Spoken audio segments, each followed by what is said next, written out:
दोस्तों, क्या विकास की कीमत विनाश से चुकाई जाएगी? क्या इस सफर में चंद मिनट का छोटा होने के लिए कुछ पुराने और महत्वपूर्ण पेड़ कटना बहुत जरूरी है? बिना रीजन के ये कट रहे हैं, कोई मतलब ही नहीं है रोड काटने का, बेवजह काटे जा रहे हैं। 3-4 महीने का इन्फ्लक्स होता है, उसमें हम इतने पेड़ों की बलिदान देंगे तो कैसे चलेगा आगे। ये बीजेपी आई इन बिल्कुल बेड़ा गर्क करेले मारगढ़वाल।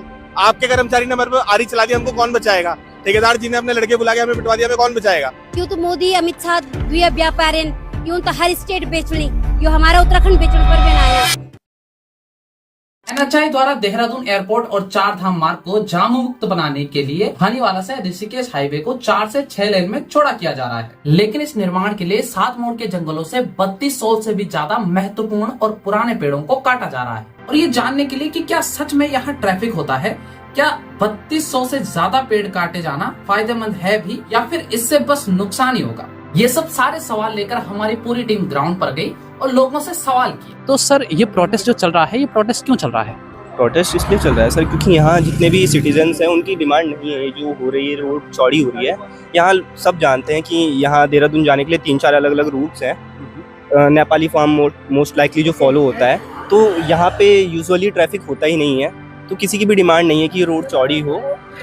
बिना रीजन के ये कट रहे हैं, कोई मतलब ही नहीं है रोड काटने का, बेवजह काटे जा रहे हैं। कोई नहीं चाहता कि ये रोड चौड़ी हो। जब हमने लोगों को और गहराई से समझने की कोशिश की और जानने की कोशिश की कि इसका मकसद क्या है, तो हमें ये सब जानने को मिला। ये रहा है कि करप्शन चल रहा है, कमीशन खोरी चल रही है, टोल टैक्स लगाने का भी संभावना है यहाँ पे, क्योंकि ठेकेदार यहाँ पे आ रखे हैं, कॉन्ट्रैक्टर यहाँ पे आ रखे हैं और साफ साफ दिख रहा है इतने बड़े बड़े पेड़ हैं। आप अगर रिंग्स वगैरह गिनना शुरू करें तो मेरे ख्याल से 100-150 साल पुराना तो पेड़ होगा और इनकी जो लकड़ी है बहुत महंगी बिकती है। तो कुल मिला के सरकार को तो फ़ायदा ही फ़ायदा हो रहा है और कॉन्ट्रैक्टर्स को भी फ़ायदा हो रहा है, कमीशन खोरों को भी बहुत फ़ायदा हो रहा है। तो यही चल रहा है और बाकी हम जो है हम संरक्षण के लिए यहाँ पे आ रखे हैं।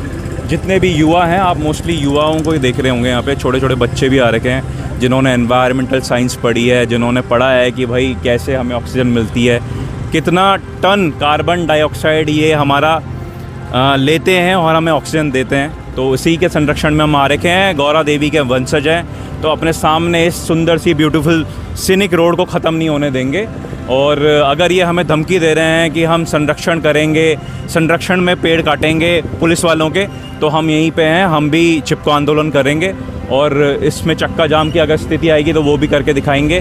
पर फिलहाल के लिए हम पब्लिक को इनकन्वीनियंस नहीं पहुंचाना चाहते और कोई भी लॉ एंड ऑर्डर के खिलाफ नहीं जाना चाहते। यहाँ क्यों आ गए आप? मैं बस से आई हूँ, मैं एक बाइकर हूँ, पर मैं बस से आई हूँ और बस वाला भी ये सोच रहा था कि यहाँ पे जंगल में क्यों रुक रही है, क्योंकि मैं सबसे पहली थी जो यहाँ पे आई हूँ और बहुत दुख हो रहा है देख के कि हमारे जो पेड़ है वो कैसे कट रहे हैं। और ये वो रास्ता है जहाँ से हम बचपन से अपने गाँव जाते थे और यहाँ पे कभी ट्रैफिक नहीं हुआ है। ट्रैफिक हुआ है तो ऋषिकेश में हुआ है। ऋषिकेश की नीलकंठ की आप रोड देख लो, क्या हालत हो चुकी है, बहुत ही गंदी रोड है। आज तक मतलब बचपन से लेकर आज तक वो सुधरी नहीं है। वहाँ क्यों नहीं सुधार रहे हो आप? मैं अपनी नानी को लेके गई थी, गाँव उनका आँख का ऑपरेशन था, उधर मुझे रोक दिया गया बोल के कि बहुत ट्रैफिक है, वो डाइवर्ट कर दिया पूरा रूट बोल के। अब वहां पे ट्रैफिक है और यहाँ पे बिल्कुल साफ है, तो अब यहाँ पे क्यों रोड बढ़ा रही हूँ? क्योंकि लोगों को लगता है कि उनकी बाकी की डेली रूटीन की चीजें काम ज्यादा जरूरी है, ये जरूरी नहीं है। तो जिनको जरूरी लग रहा है उनसे हम लोग 10 मिनट रिक्वेस्ट करके सड़क पे बोल रहे हैं, मांग रहे हैं भिखारियों की तरह। तो ये हमारी इस युग की त्रासदी कही जाएगी कि हमें 10 मिनट नेचर को सेव करने के लिए भिखारियों की तरह मांगने पड़ रहे हैं। तो ये बड़ी शर्मनाक बात है हम सब लोगों के लिए, स्पेशली जो ऋषिकेश देहरादून लोकल लोग हैं। और इस रोड पे कभी एक्सीडेंट नहीं होता, कोई प्रॉब्लम नहीं आती है, कभी जैम नहीं लगता। तो हमें समझ नहीं आ रहा है ये इतने सुंदर सुंदर पेड़ क्यों काटे जा रहे हैं। 5 दिन से युवा खड़ा होकर बारिश में भीगा बीमार पड़ रहा है। और अगर कोई बात नहीं, अगर इन सब चीजों को बचाने के लिए अगर ऐसा होता है कि ये लोग धमकियां दे रहे हैं रोज के रोज, आप पे LIO लगा देंगे, आप पे पुलिस के केस लगा देंगे। कौन दे रहा धमकी? ये NHAI वाले रोज आ रहे फोटो खींच रहे हैं। अभी हमारी गाड़ियों की फोटो खींच रहे हैं सुबह से। हमारी गाड़ी उठा के यहाँ चल ले जाओ, बट ये प्रोटेस्ट गाड़ी उठाने से या हमारी आवाज दबाने से थोड़ी रोकेगा। ये हमारे हक की लड़ाई है, हमारे जंगल की लड़ाई, तो हम क्यों रुक जाए? और हम पीसफुली भी प्रोटेस्ट कर रहे हैं। ये जंगल काट रहे हैं, जंगल लगा रहे हैं। कल हमने वहाँ ऑलमोस्ट 100 पेड़ लगाए हैं और ये तब तक नहीं रुकेगी जब तक ये लोग नहीं रुकेंगे। हम पेड़ लगाते रहेंगे और अच्छा आपने देखा अस्तर शस्त्र क्या क्या क्या क्या क्या लेकर आ रखे हैं? देखो वो रखा है, क्या क्या लेकर आ रखे हैं? आरा मशीन है, ब्लेड है, ट्रैक्टर है, सब चीजें हैं। और काट नहीं रहे बस खाली मतलब अस्त्र शस्त्र तोड़ना होता है। तैयारी है, तैयारी है हाँ आज बिल्कुल, हुआ मतलब कार्यक्रम हाँ बिल्कुल हो जाने दो कार्यक्रम।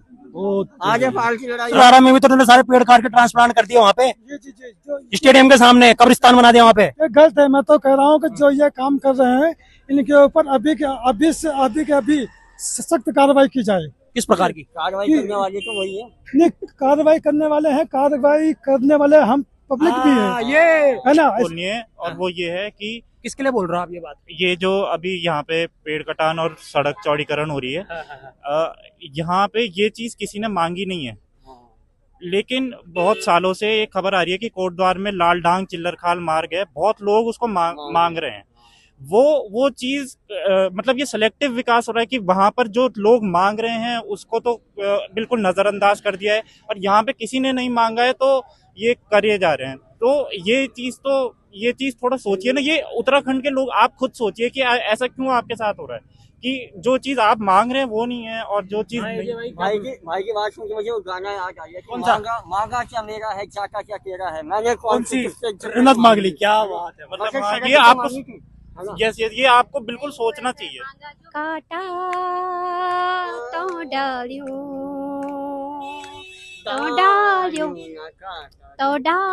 न काटा दीदियों डालियो न काटा यूं डालियो न काटा दीदियों डालियो न काटा ना काटा तो डालियो न काटा दीदियों डालियो न काटा यूं डालियो न काटा भेजी डालियो न काटा। ये गाना क्या बात